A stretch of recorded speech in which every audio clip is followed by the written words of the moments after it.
Steve Kerr, nice enough to join us for a final interview of the year, and, years can't end any better than that. Steve is brought to us by Xfinity. Stay connected, protected, and entertained. Steve, you have certainly provided an awful lot of entertainment around here. Let's just start with a thank you and congratulations. What a spectacular season you guys just had. Man, was that fun. Just an incredible run. I didn't really see it coming, to be honest with you. I knew we could be good, but I couldn't have predicted a world championship at the beginning of the year. So we're all thrilled, that's for sure. Everyone has probably tried so many different ways to frame the same 6 or 7 questions to you. Hopefully we get it right here in this interview. But here's something that I don't know if you even knew this about yourself. Since you've entered the league in 1988, Steve, your first title obviously was in 89. You've won 9 of the 33 championships since you've been involved in them. That's 27% of every championship since you were drafted. Tell that to little Stevie Kerr practicing free throws in a driveway. Isn't that the truth? I mean, I feel like if I started all over again, went back to being, an 18-year-old freshman at Arizona and ran it back like 1,000 times, this would never happen again. The odds of this happening, ending up on all these teams, even making it in the league, but to end up, playing with guys like Michael Jordan and Scottie Pippen and Tim Duncan, and then, to coach Steph Curry and this group. I mean, it's insane. It really is. I don't even try to explain it because there's no way to do so. Oh, knock yourself out. Give it a try. All right. Let's see. Where do I begin? Your basic superior character. Let's start with that. Yeah, that must be it. Yeah. You said you couldn't have seen this at the beginning of the year. Was there a moment during the playoffs when all of a sudden the little light bulb went on over your head and said, yeah, we can do this, and in fact, we ought to do this? Well, I think, when we started out 18-2, we knew we had a real shot. But when I think back to training camp, it was hard to imagine, being here in this position just based on, how the previous 2 seasons went. So I think the beginning of the season was a huge shot in the arm for us. We felt good about things. And then, of course, a lot of injuries and some adversity hitting in the second half of the year. At that point, it felt more like, let's just hope and pray we can get healthy at the same time. And if that can happen, then we can make a run in the playoffs and get better as we go and kind of see where it all takes us. So I think that was the thinking more than anything.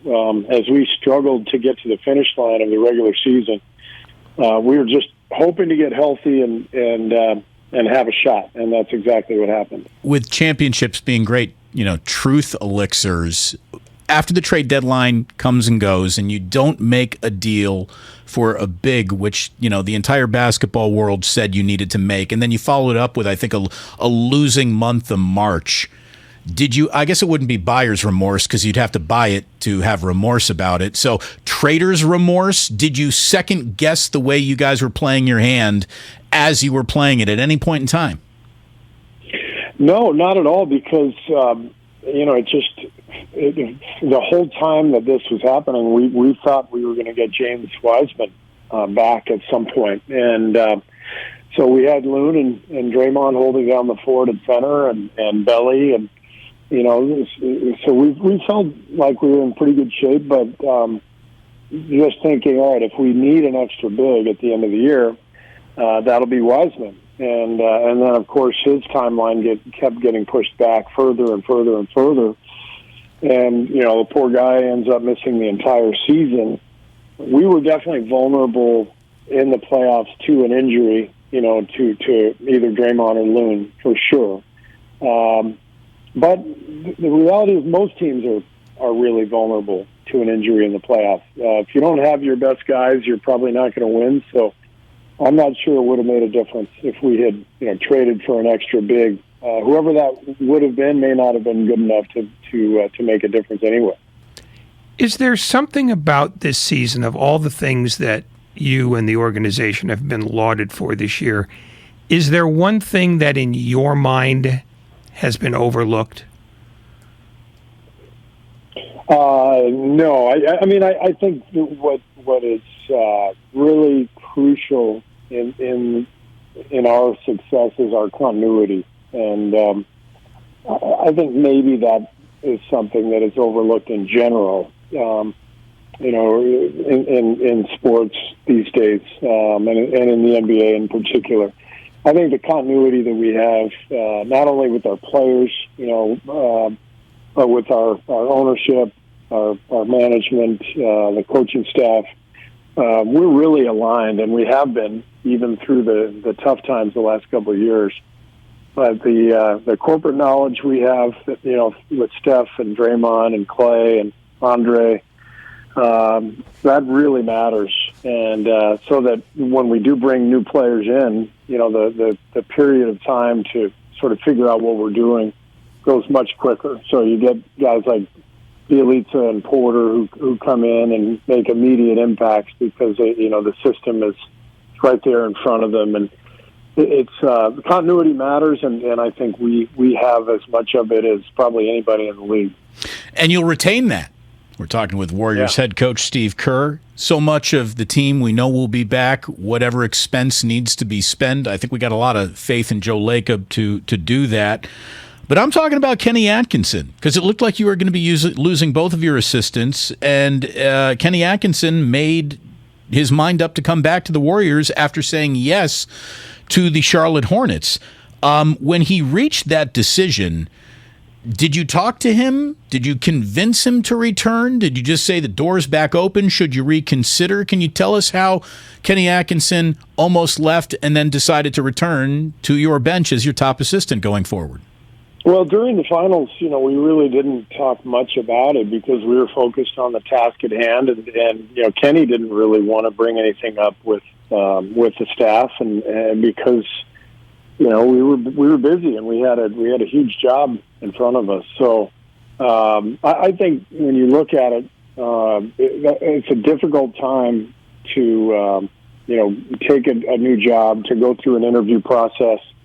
When you're preparing for the finals, everything seems rushed in that case, and I think that's basically what happened. Once the finals were over, Kenny got a chance to assess everything, and we talked on the plane back from Boston after we won it, and he shared with me some of his thoughts. And bottom line is, it just came down to family and his own life, and what a shock the move would have been for him and his family, and not really having enough time to assess all that stuff in the process made the decision really difficult for him. And I admire him. He's following his gut, and he was very honest and up front with Charlotte, and I'm thrilled that he's coming back now, because Kenny's a big part of what we do. Is it great to piss off Michael Jordan again? I don't remember the first time I did that. So, yeah, I think we're okay. Maybe the time you guys got in that fight?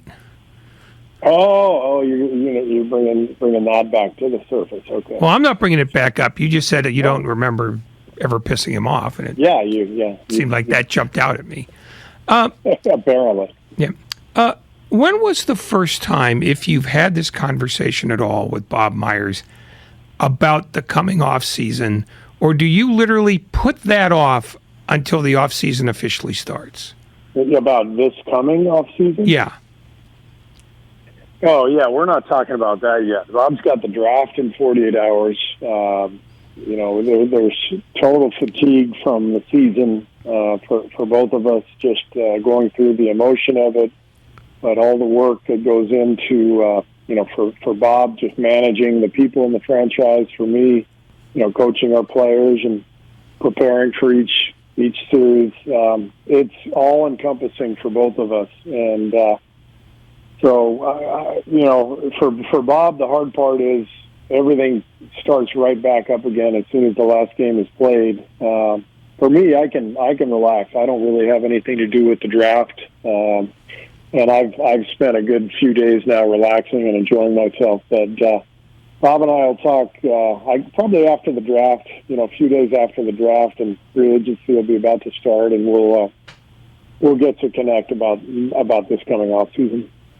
The championship is won. You're dancing on the parquet. You do all the media obligations. You go to the restaurant. You have the party. You do everything for that well-deserved hangover you said took a couple days to shake. And now you finally, Steve, have your first quiet moment, and you check your phone. Who is the most surprising congratulations from, and who is the first person that you actually wrote back to? I don't remember, honestly, who that first person was, but the intimidating thing is we had so many texts, and it's pure joy, it's pure bliss when you win a championship. So, you're happy to hear from everybody. But it's literally every person in your circle, is reaching out because everybody's so excited. And several hundred? Are we in the thousands? No, like several hundred. Okay, several hundred. And then the tough part is when you respond. You're trying to get through them all, so you're responding, but then the response to the response comes, and it's like, all right, hold on a second, right. we can't have 300 text chains going on at the same time. This has to be a one-shot deal. Do you ever use like the automatically generated answer, like "Thanks, man"? No, but the heart button is a good one. Lots of hearts. Acknowledgement. Lots of hearts. How soon after you guys got back from the championship did Margot say, "We have a garage that needs cleaning"? Still waiting for that to happen, actually. The parade was just yesterday, so that's probably coming in the next day or two. Is there a particular snapshot of the parade that you'll carry with you longer than others? Yeah, Zaza Pachulia sent me today a photo of someone in the audience who had a sign that said something like "The Dynasty Continues," and there was a giant photo of Eric Hausen, our equipment manager, and it just I loved every second of that. I've got to get that blown up. That was just fantastic. By the way, can I tell you I'm a little bit angry at the Golden State Warriors because I had to read in the Indianapolis Star that Will Sheehy was your video coordinator. I mean, that's a Hoosier. You got to tell me right away if you're hiring Hoosiers, Steve. You're right. That's my fault. I should have let you know at the beginning of the year. I mean, that's... Will's awesome, by the way. Will did a great job for us this year. That's great. I even heard Clay talking about how, when he was coming back, he's like, man, I had Sheehy putting it on me. And the guy never even made the league. So. But I'll tell you, Sheehy was a player, man. He scored 1,000 points for the Hoosiers. He was good. He was really good. And he did lay it on Clay a little bit. By the way, I thought Clay laid on about as cool as a compliment as a coach can get. I'd like to play you what he said about you and playing for you from Draymond's podcast. I'm going full Michael Jordan. I'm aligning myself with Steve. I ain't playing for anybody but Steve. So that's the plan. And it would be weird to be in another uni, so I'm just grateful to be up here. Is that the ultimate compliment a coach can have? I never want to play for another coach. It is the ultimate compliment, and the feeling is mutual. Trust me, I don't ever want to coach a different team either. So we have such a good thing going here, and such strong bonds that we've built over the last 8 years for me, and 10, 12 years for Steph, Clay, Draymond, Bob Myers, Joe Lake. We've got something special, and it's great to be a part of it. We want to keep it going. Was there anybody that you felt better about in the wake of this championship than everybody else? I mean, it's an unfair question, I know, but was there somebody whose sort of tale just made you feel a little happier than all the others? It is an unfair question because every player has such a unique individual story, and that's what makes coaching really fun. To see the development, to see the joy, to see everyone. When you win a title, to see how happy everyone is. Steph stands out because this clearly meant so much to him. Given where we've been the last couple of years, and I forget what everybody else was saying about, he needed a Finals MVP. It doesn't matter what everybody else said, but you could see in Steph's eyes that he needed it for himself. He really wanted this championship and the Finals MVP for himself, and he got it, and he is the guy responsible for all this. The whole run. I mean, a lot of people have contributed. Great players. Obviously, we don't win championships without Draymond and Clay, and but Steph is Steph is kind of our Magic Johnson, our Tim Duncan. He's the face of the franchise, and everything has been built around him. And so for that reason, I will always think of this title as kind of Steph's, crowning glory. Having said that, Andrew Wiggins, for me, man, I'm so happy for him. How far he's come, the joy on his face, the impact he made in every single series. He was incredible. As you sort of look back as well, were you surprised to learn how much sort of the outside world sort of seeped into your players in terms of all the slights that they had heard over the years, that they were sort of collecting them mentally in the back of their heads, and then played them all when you won the other night? Yeah, they had lists going. They definitely had lists.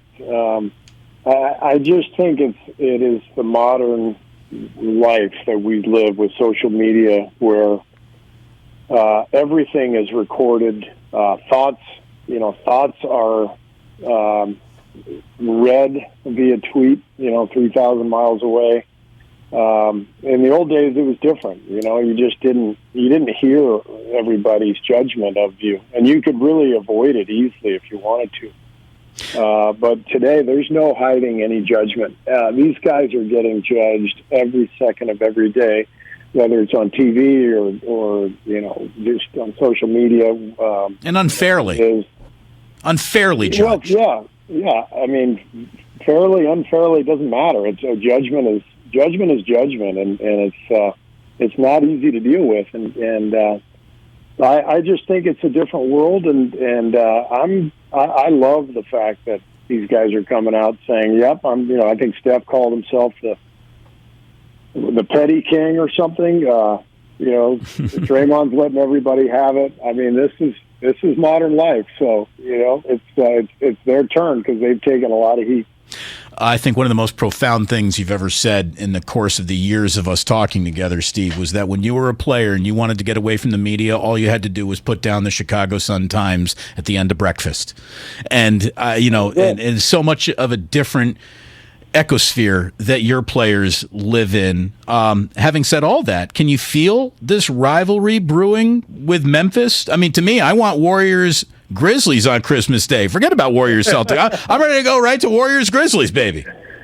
It is funny how much chatter there has been, back and forth, and the guys keep carrying it on. So it's there, and it's amusing, but it's all, like I said, it's all kind of part of it. Your off season, you said you'll talk a few days after the draft with Bob, and then when do you go into I'm closed for the summer mode, and when does that end? For me, after free agency, I don't have a huge part in summer league. I'll go for a few days and check in and see our young guys and stuff. But some of our assistant coaches will handle summer league, and really July. The back half of July and all of August is the league kind of shuts down, and so I got a big August planned. Our daughter's getting married. We've got a big vacation planned around that, and really looking forward to this summer for sure. The summers after championships are just incredibly fun and special. So it's going to be a good one. Well, you've certainly earned all the right in the world to enjoy it. Curry has now put together one of the all-time resumes. I mean, I won't go through it with you because you know it all. You've been there for all of it. The one thing he is missing, however, is a gold medal. Do you know whether or not you're going to leave him a roster spot? What do you think? I mean, does Curry look at his career and think, I need that? I don't think so, but I threw it out there after the game in my media session just for laughs, and I, of course, completely embellished it and said that, Steph's career will not be complete, without an Olympic gold medal. Just for laughs, and who knows? But if he wants to do that, I could probably convince the committee to bring him aboard. I like your chances of doing it. Looking at the future, how much did you talk to Jonathan Kuminga and Moses Moody and James Wiseman while the playoffs were actually happening? Are you coaching their futures while your present is full of trying to win playoff games?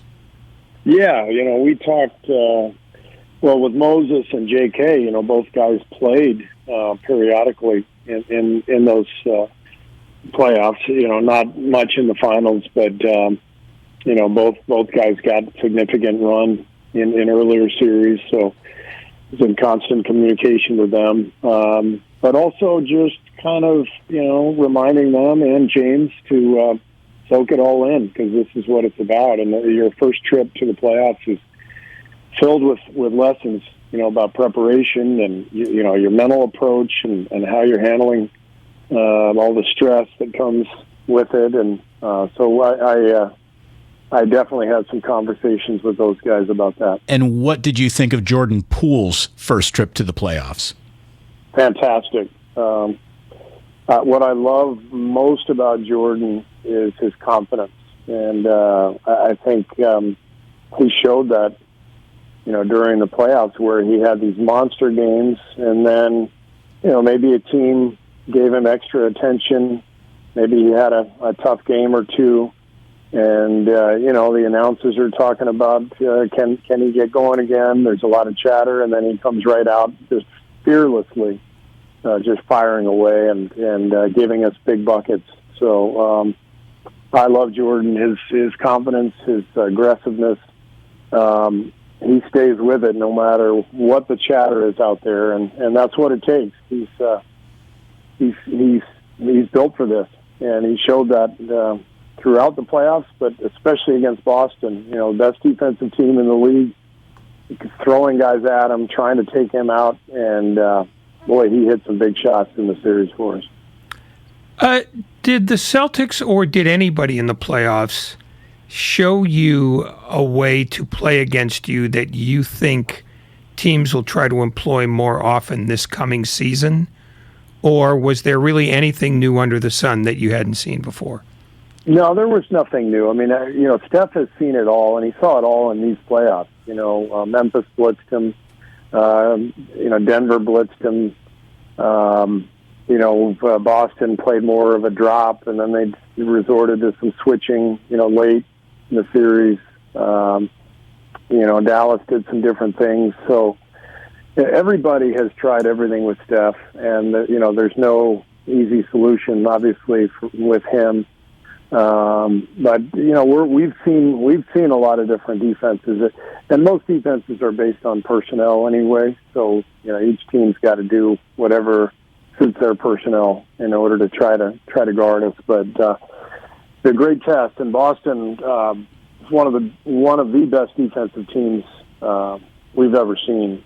Just the length and athleticism and versatility, and that's how special Steph is. That he was able to go against that defense and get shots for us throughout the series. So this might be an unfair question because I hope this isn't even something that you've thought about yet, or maybe you all, exit the stage together in grand fashion when you can't win anymore. But I mean, again, you've got 9 rings. You are already as accomplished a human being as has ever chosen professional basketball as a career. Steve, have you thought about your end game? Have you thought about how you want it to finish for you? It sounds an awful lot like you want it to finish for you as head coach of the Golden State Warriors.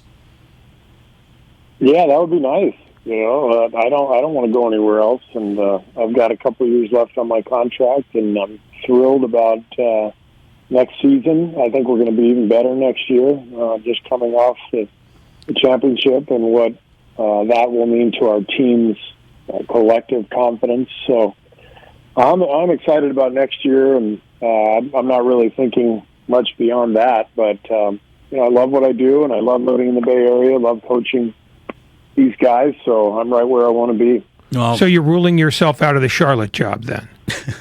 Yes, I have removed my name from the list. Yeah, officially. No. We do an awful lot of interviews when the Warriors are winning on other stations, on other shows around the country, and I'm always asked about you and the winning. The profound amount of winning that you have accomplished is pretty much the last thing that we get to when we're talking about who you are, what you mean out here. And I have been inundated by texts from fans that just say, please tell Steve thank you on behalf of all of us. We're all sending him heart emojis, knowing that he's not in it for a long conversation, but heart emojis to Steve Kerr. And I really mean it, man. Dealing with you for years now, through 15-win seasons, through epic championships, you are the same guy at all times. You are a steady professional who is gracious with his time for us, and we thank you. We're very lucky to have this team, this franchise, and you specifically as coach of all of it. This is a special time, and you've delivered everything a fan could ever want. So just on behalf of the entire station, Steve, another job well done. Another offseason well-earned. I hope your daughter's wedding is spectacular. Have a wonderful offseason. And we'll talk to you again in about 16 weeks when we're back at it. Yeah. Well, thank you, Damon and Ray. You guys make it fun every week, so I enjoy doing the show, and just want to thank all of our fans out there.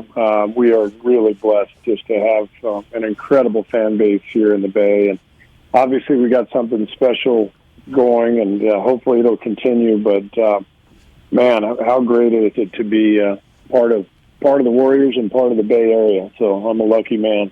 It's extraordinary. We're lucky to have you, Steve. Thank you so very much, and job well done. All right, thanks, guys. Take care. Thank you so much, Steve Kerr. 95.7 The Game. The exit interview.